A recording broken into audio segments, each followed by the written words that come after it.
ಪ್ರತಿಯೊಬ್ಬ ಮನುಷ್ಯನಿಗೂ ಹೇಗ್ ಬಾಳ್ಬೇಕು ಅನ್ನೋ 6 ತತ್ವಗಳನ್ನ ಹೇಳ್ತಾ ಇದ್ದೆ. ಮೊದಲನೇದಾಗಿ, ಮನುಷ್ಯನ ಜೀವನದಲ್ಲಿ ಕಷ್ಟವೇ ಬರಲಿ ಸುಖವೇ ಬರಲಿ ಕುಗ್ಗದೆ ಹಿಗ್ಗದೆ ಒಂದೇ ಸಮನೆ ಇರಬೇಕು ಅನ್ನೋದು. ಎರಡನೇದು, ಮನುಷ್ಯನ ಗುಣ ಅವಗುಣನ ಸರಿಯಾಗಿ ಅಳತೆ ಮಾಡಿ ಆಮೇಲೆ ಸ್ನೇಹ ಮಾಡಬೇಕು ಅನ್ನೋದು. ಮೂರನೇದು, ಆಡೋ ಮಾತನ್ನ ಬಂಗಾರ ತೂಕ ಮಾಡದ ಹಾಗೆ ತೂಕ ಮಾಡಿ ಮಾತಾಡ್ತು ಅಂತಂದ್ರೆ ಮನುಷ್ಯನ ಘನತೆ ಹೆಚ್ಚುತ್ತೆ ಅನ್ನೋದು. ನಾಲ್ಕನೇದು, ಬಂಧುಗಳಲ್ಲೇ ಆಗ್ಲಿ ಮಿತ್ರರಲ್ಲೇ ಆಗ್ಲಿ ಅಳತೆ ನೋಡಿ ಸಲಿಗೆಯಿಂದ ಇತ್ತು ಅಂತಂದ್ರೆ ವಿಶ್ವಾಸ ಶಾಶ್ವತವಾಗಿರುತ್ತೆ ಅನ್ನೋದು. ಐದನೇದು, ಕಾಲ ಅನ್ನೋದು ಬೆಲೆ ಕಟ್ಟಕ್ಕಾಗದೇ ಇರುವಂತಹ ವಸ್ತು. ಅದನ್ನ ನಾವು ಮಾಡೋ ಪ್ರತಿಯೊಂದು ಕೆಲಸಕ್ಕೂ ಅಳತೆ ಮಾಡಿ ಉಪಯೋಗಿಸ್ತು ಅಂತಂದ್ರೆ ಜೀವನ ಸಾರ್ಥಕವಾಗತ್ತೆ.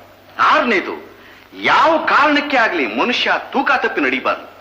ಈ 6 ತತ್ವನ ಯಾರು ಅರಿತು ಅದರಂತೆ ನಡೀತಾರೆ ಅವ್ರು ನಿಜವಾಗೂ ದೊಡ್ಡ ವ್ಯಕ್ತಿಗಳು ಅಂತ ಅನಿಸ್ಕೋತಾರೆ.